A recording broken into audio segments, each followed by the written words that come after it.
اللہ الرحمن الرحیم۔ مسلمان ہونے کے بعد ایک مسلمان کے ذمہ سب سے پہلے جو فرائض عائد ہیں ان میں سے ایک فریضہ یہ ہے کہ اپنے مذہب اسلام کو پہچاننے کی کوشش کرے۔ آج اکثر مسلمانوں میں یہ کمی ہے کہ انہیں مذہب اسلام کی بنیادی تعلیمات سے واقفیت نہیں ہے۔ ابھی کچھ دن پہلے ایک اچھے خاصے معزز آدمی سے ملاقات ہوئی، دینی گفتگو چلی تو وہ کہنے لگے کہ جی اللہ تعالیٰ کے وہ تو اختیار میں ہے، آدمی اگر ساری زندگی سجدے میں پڑا رہے، اللہ تعالیٰ کو ایک برائی اللہ نے پکڑ لی، اللہ جہنم میں بھیج دیں گے۔ اگر ساری زندگی انسان گناہ کرتا رہے، اللہ کو نیکی پسند آ گئی تو اللہ جنت میں بھیج دیں گے۔ وہ کہنے لگے اس مالک کے کام ہیں تو، اور یہ کتابیں پڑھنا اور عمل کرنا اس کے سے کوئی تعلق نہیں ہے۔ تو مجھے ان کی بات سے بڑی حیرت ہوئی اور میں نے ان سے عرض کیا کہ حقیقت یہ نہیں ہے۔ حقیقت وہ ہے جو قرآن کریم میں اللہ تعالیٰ نے بار بار بیان فرمائی۔ مثلاً سورہ اعراف میں اللہ تعالیٰ نے ارشاد فرمایا والوزن یومئذ الحق، قیامت کے دن اعمال کا وزن ہونا برحق ہے۔ فمن ثقلت موازینہ فاولئک هم المفلحون، جن لوگوں کے نیک اعمال کا ترازو وزنی ہوگا تو یہ لوگ کامیاب ہوں گے۔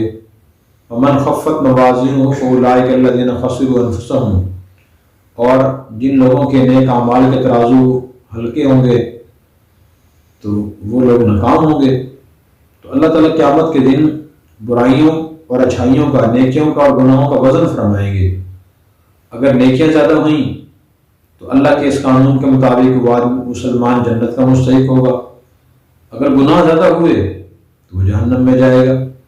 اگر دونوں پلے برابر ہوئے ترازو کے، مثلاً 100 نیکیاں اور 100 گناہ، یہ 1000 نیکیاں اور 1000 گناہ تھے، تو ایسوں کے بارے میں اللہ تعالیٰ نے قرآن کریم میں ارشاد فرمایا کہ ان لوگوں کو جنت اور جہنم کے درمیان ایک دیوار ہوگی جسے اعراف کہا جاتا ہے، اور اسی نام سے قرآن کریم میں سورت بھی ہے۔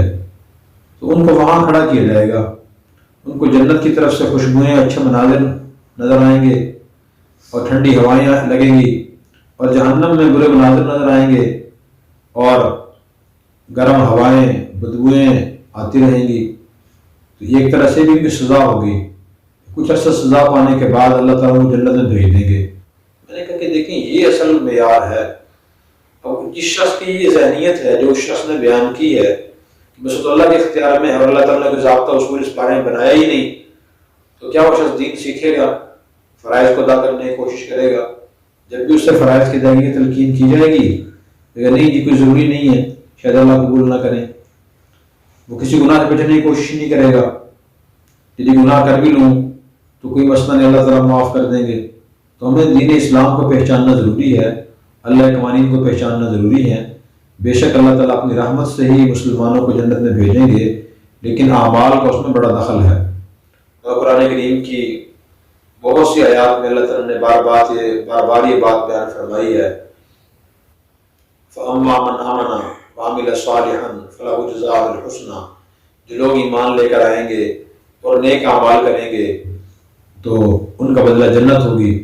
اور اسی طرح ایک اور آیت نے فرمایا إِلَّا مَنْ تَابَ وَآمَنَ وَعَمِلَ صَالِحًا ثُمَّ اهْتَدَىٰ وَإِنِّي لَغَفَّارٌ لِمَنْ تَابَ وَعَمِلَ صَالِحًا ثُمَّ اهْتَدَىٰ، کہ جو شخص توبہ کرے گا، اپنے گناہ پچھلے چھوڑ دے گا، ان سے ہٹ جائے گا، ایمان لے آئے گا اللہ کی ذات پر، اللہ کے انبیاء علیہ السلام کی ذات پر، اللہ کی کتابوں پر، فرشتوں پر، قیامت کے دن پر، مرنے کے بعد زندہ ہونے پر یقین کرے گا اور نیک اعمال کرنا شروع کر دے گا، یعنی دین کے فرض واجبات کو ادا کرے گا، گناہوں سے بچے گا، تو اللہ تعالیٰ سے جنت عطا فرمائیں گے۔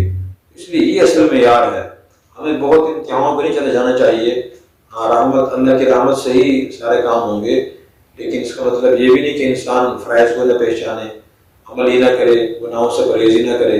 اللہ تبارک و تعالیٰ ہمیں اس غلط فہمی سے نکلنے کی توفیق عطا فرمائے۔